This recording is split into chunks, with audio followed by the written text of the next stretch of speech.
Oddiylik hayotning eng yuqori cho'qqisidir. Shuning uchun ham hech qachon ko'ngilga tegmaydi. Kuchli odamlar esa har doim oddiy bo'lishgan. Hayotimiz davomida ko'plab oddiy odamlar bilan uchrashamiz. Hol so'raymiz, ahvol so'raymiz, hikoyalarini eshitamiz. Orzulari, yaxshiliklari uchun quvonamiz. Og'riqlari esa bizni ham og'ritadi. Haqiqiy odam bo'lgimiz keladi. Shunga intilamiz. Odam bilan tirik deymiz va yo'lga chiqamiz. Ishonamizki, bu yo'llar bizni yaxshilar bilan uchrashtiradi. Bu uchrashuvlarimizga sizni ham guvoh qilishni istaymiz.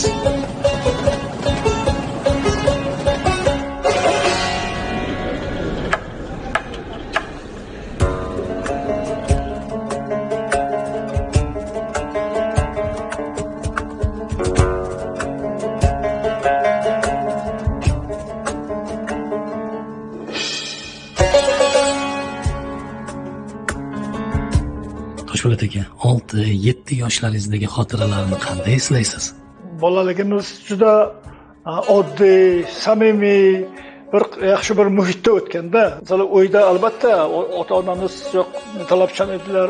O'qishimizga onamiz doimo e'tibor bilan qarab, otamiz esa oilani o'sha endi og'ir sharoitlar edi. Mana men bolaga masalan 7 yoshligim bundan 70 yil oldin, men 7 yoshda edim.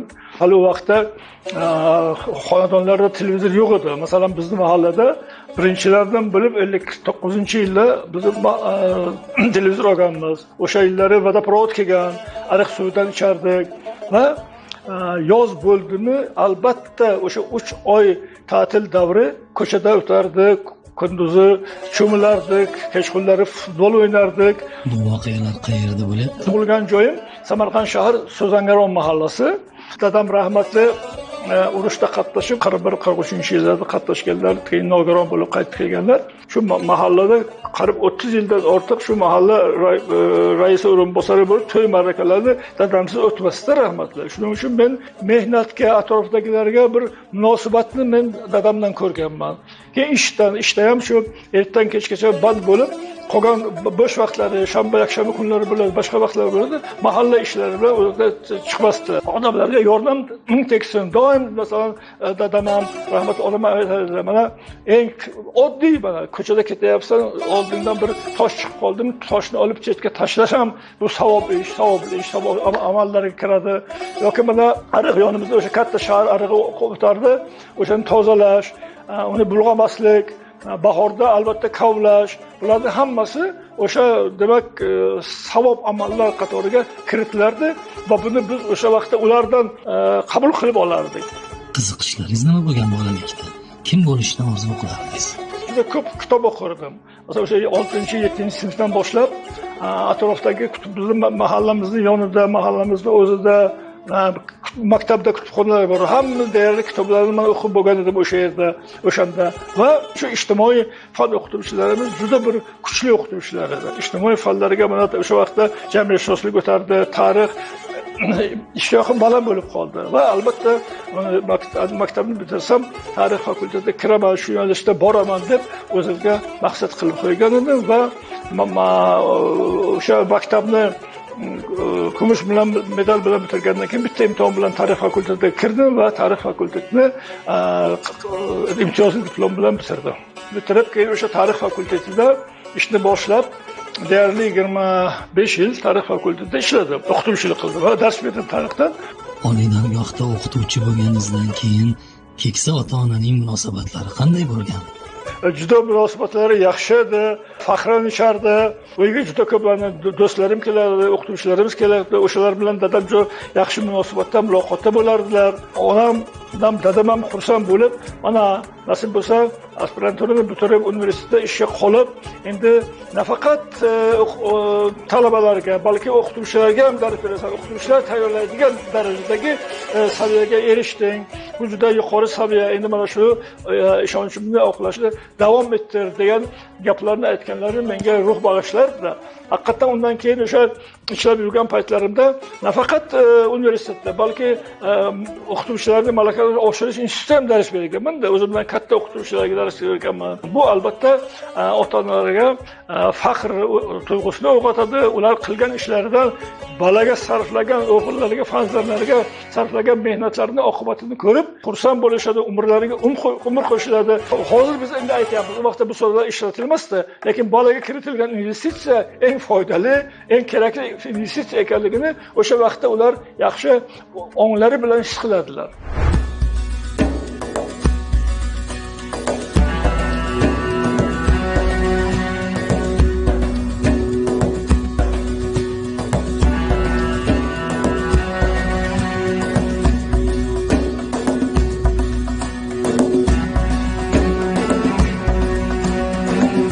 O'qituvchiligingiz haqida uzoq zavq qo'shab bilan gaplashishingiz mumkin. Lekin sizning yana bir yo'nalishingizni e'tirof etishadi. Bu jurnalistika. Siz hozirda ham maqolalar yozib kelyapsiz. Shu iste'dod haqida gapirib bersangiz. Rasmi men professional jurnalist bo'lish tasavvurimda yo'q edi dastlab. Chunki lekin o'sha qiziqib yurardim. Xabar yozishga, keyin maqola yozishga qiziqardim va birinchi hali xabarim maktabda o'qib yurgan paytimda bundan 61 yil oldin chiqqan. Universitetda o'qib yurgan paytlarimda yoza boshladim, bitirgandan keyin yoza boshladim. 30 ta gazeta, komediya gazeta jurnal olardim. Har yili obuna bo'lardim. O'qib chiqardim o'zbek, rus, tojik tillarida va jamiyatda bo'layotgan ijtimoiy, iqtisodiy hodisalarga befarq emasdim. Turli gazetalarda katta muammoli maqolalar bilan chiqdim. Mana shu chiqishlarim do'stlarning xotirasida qolgan ekan. 1994-yilda ma'lum vaqt Samarqand gazetasi muharrirsiz qoldi. Gazeta 3 tilda chiqardi. O'zbek, tojik, rus tillarida. 3 tilni ham biladi, qo'ldan keladi degandan keyin meni suhbatga chaqirishdi va gapni ochig'i hayron qoldim-da. Qanday men bir kun ham ishlamagan bo'lsam, birdaniga bosh muharrirlikka taklif, ammo ishlay olmayman. Yo, endi qo'ldan keladi deyishdi. Shuni bir urinib ko'ring, lekin universitetni ham tashlamang, parallel ishlab turing deyishdi. Yo, endi ishladim, men tasavvur qilish, mana tahririyatda ishlaganlar biladi. Birdaniga chetdan kelib jurnalist bo'lishning o'zi qiyin, jurnalist bo'lmagan odamga. Bu tahririyatni boshqarish, gazeta chiqarish, umuman tasavvuringizga sig'maydi. 32 yil bo'ladi. 32 yildan beri men jurnalistikadaman. Bu orada o'sha mashaqqat bilan bo'lsa ham ko'p narsani o'rgandim. Ayniqsa dastlabki maqolalarim turli tanlovlarda g'olib chiqqandan keyin 96-yilda Germaniyaga Konrad Adenauer fondi uyushtirdi, seminarga borib keldim. Keyin 2001-yilda yana bir tanlovda g'olib chiqib, AQSh elchixonasi 15 kunga AQShga yuborganda o'sha yerda ularni jurnalistikasini o'rganib, ancha fikrim kengaydi. Va bundan oldinroq 98-yilda O'zbekistonda eng yaxshi jurnalist tanlovining 2-o'rinni olgan edim. 2019-yilda O'zbekistonda eng faol jurnalist tanlovida 1-o'rinni egallashga muvaffaq bo'ldim. Demak, ketma-ket mana shunda bir yutuqlarga erishib borish, agar bu haqida gapirsam, gapni ochig'i ko'p vaqtimiz ketadi. Lekin bir narsa shundan ma'lum bo'ldiki, agar odam xohlasa, o'z ustida ishlasa, hamma narsaga erishish mumkin ekanda. Bo'lmasa, boya aytganimda, men jurnalist bo'lib hatto xayolimga ham kelmagan edi.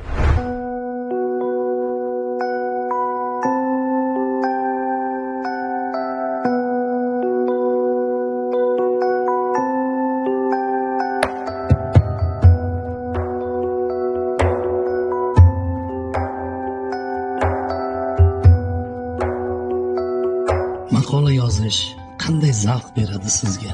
ko'p maqolalarim mana ijtimoiy hayotda, iqtisodiy hayotda muammolar. Men shu muammolarni endi ko'p yil tarix universitetida ishlaganligim sababli, ko'p muloqotda bo'lib o'qiganligim sababli muammolarni ichiga kirib, o'shalarni mutaxassislar bilan, ekspertlar bilan suhbatlashib, o'shalarni muammoni tagiga yetish uchun ma'lum bir qodir odam sifatida o'zimni ko'raman-da. Maqola yozish jarayonida bir mavzu keladi oldin. Odamda ong osti degan bir kuchli narsa bor. Ong osti, hammasi ongda emas, ong osti qachonlardir o'sha 5 yoshdan, 6 yoshdan boshlab o'rgangan narsalaringiz hammasi qolar ekan.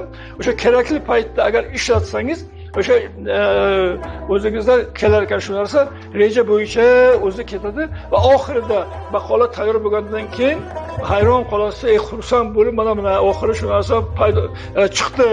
Ayniqsa maqola e'lon qilingandan keyin unga bo'ladigan fikrlarni ko'rsangiz, unga beriladigan ijobiy hatto salbiy fikr bo'lsa ham fikrda eshitsangiz agar, unda o'sha qilgan mehnatingizda qanday og'ir bo'lmasin, zavqlanib, mashaqqatlaringiz hammasi esdan chiqib ketadi.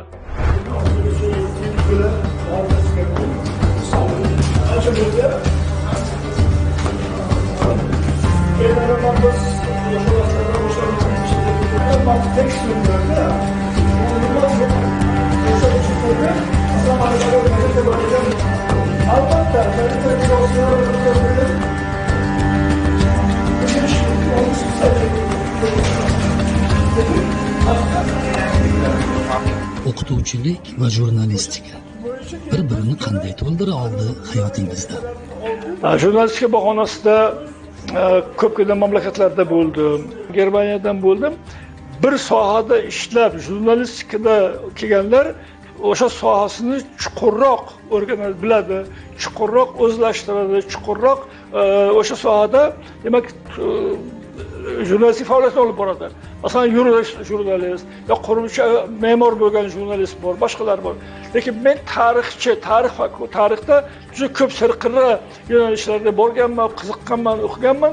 Shuning uchun jurnalistikaga kelib kirganimdan keyin meni hayot bilan muammolarni chuqur o'rganib, o'shalarni chuqurroq, kengroq yoritishimga juda katta yordam berdi.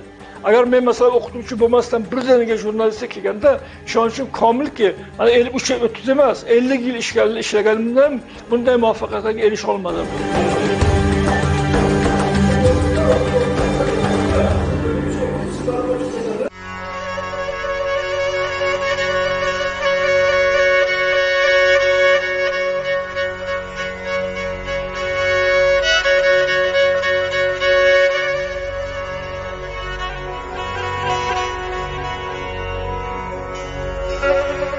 O'qituvchi, jurnalist va sizning yana bir yo'nalishingiz bor ekan, o'zingiz yashab turgan mahallada rais ham ekansiz. Bu yuqorida aytganingiz otangizni ishni davom ettirish desa bo'ladimi? Aynan men boya aytdim, shu o'yimizda men aqlimni taniganimdan boshlab odamlarni oyog'i arimasdi. O'zim mahallada o'sha bolaligimda ko'rganligim uchun faol bo'lish qanchalik foydali kerakligi, men mahallada rais bo'lishimdan oldin doim faol qatnashib turardim ishlarda. Keyin bundan 7 yil oldin saylov bo'lgan paytda mahallaga baribir keraksiz qo'lingizdan keladi, shunga raislikni bo'lingizga oling degandan keyin aholini, keyin bir rahmatli hoji bobomiz bor edilar. U kishi juda ko'p iltimos qilgandan keyin, aytgandan keyin yo'q deyishim, bu nokamtarlikka kiradi, bu manmanlikning bir belgisi degandan keyin menga ta'sir qildi. 8-yil ketyapti, 3-navbat men mahalla raisiman. Samarqand shahar Bog'maydon mahalla fuqarolar yig'ini raisi.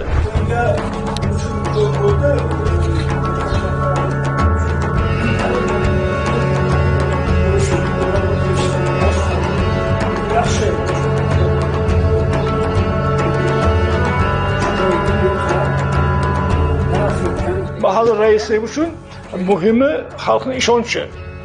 Bu yerda mana masalan ko'rdingiz, mahallamiz toza, ozodda, gulzor, doimda yonimda, atrofimda o'sha yordam berishga tayyor bo'lgan o'sha mahalla yetakchilik faoliyati mahalla obodligi uchun, mahalla aholisi uchun qaratilgan. Faollar, tadbirkorlar yordam berib mahallani mana shahardagi viloyatdagi eng bir ko'zga ko'rinarli mahalla bo'lishga hissa qo'shyapti. Yuqorida otangiz ham mahallada rais bo'lganlar dedingiz. Siz yosh bo'lsangiz ham o'sha davrlarni, ish jarayonlarini kuzatgansiz. Hozirgi davr bilan ish tarzini qanday taqqoslay olasiz? Endi u vaqtda mahalla raisini dastlabki paytda hatto qo'lida muhri ham, pechati ham yo'q edi. Faqat asosan shu to'y ma'rakalarni qarardi. Shu bilan cheklanadi. Keyin bir ma'lum muddatga borib, bir uch burchak qo'lida muhr paydo bo'la boshladi va ma'lumotnoma, spravka berardi. Chunki qaysi tashkilotga bormasa mahallada yashaydi degan ma'lumotnoma kerak bo'ladi. Va asosan shu, lekin hozirgi vaqtda mahalla xuddi bir mahalliy hokimiyatning bir bo'g'iniday. Albatta bu o'zini o'zi boshqarish tashkiloti, nodavlat notijorat tashkiloti. Shuning uchun ham u davrdagi mahalla bilan bu davrdagi mahallaning orasida juda katta farq bor.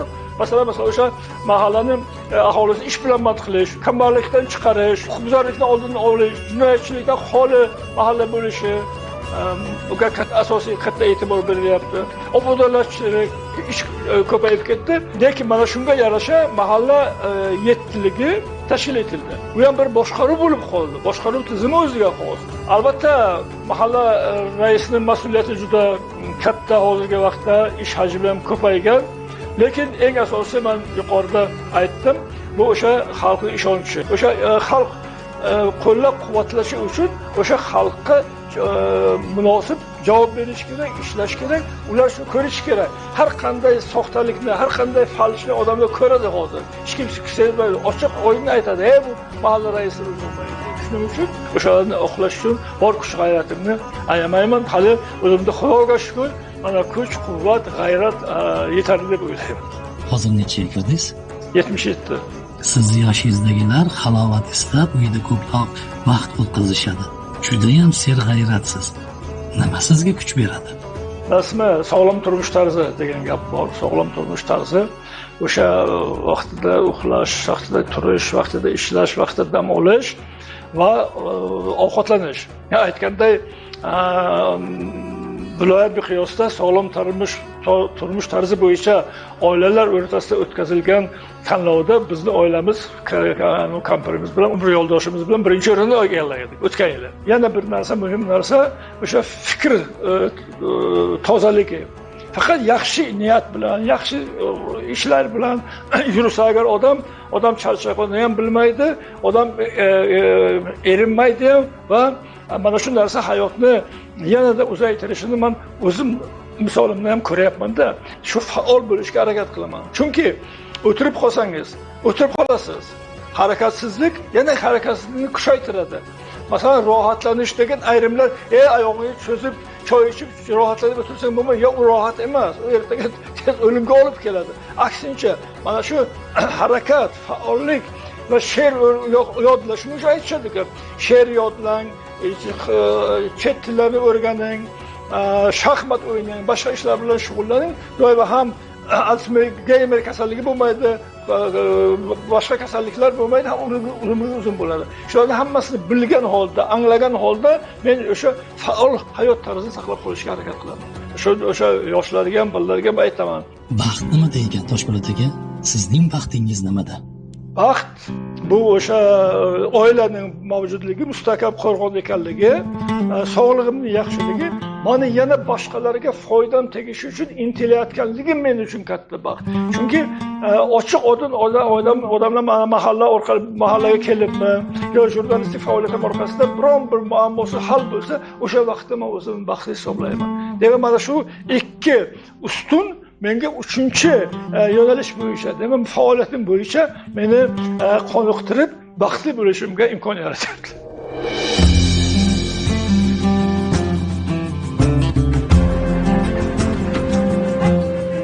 Safarimiz nihoyasiga yetdi. Sizga ishonch bilan aytishim mumkinki, qahramonimiz bilan birga o'tkazgan qisqa bir vaqt yillarcha yo'qotganimiz nimanidir qaytarib bergandek bo'ldi. Yo'qotayotganimiz nimanidir topgandek bo'ldik. Men topilgan bu hisning nomini bilmayman. bilganim shuki, oddiyroq bo'laverish kerak. Zero ana shu oddiylik bizga hayot haqiqatini anglashga, har bir lahzaning biz uchun katta bir in'om ekanligini tushunishga va albatta baxtli bo'lishimizga yordam beradi.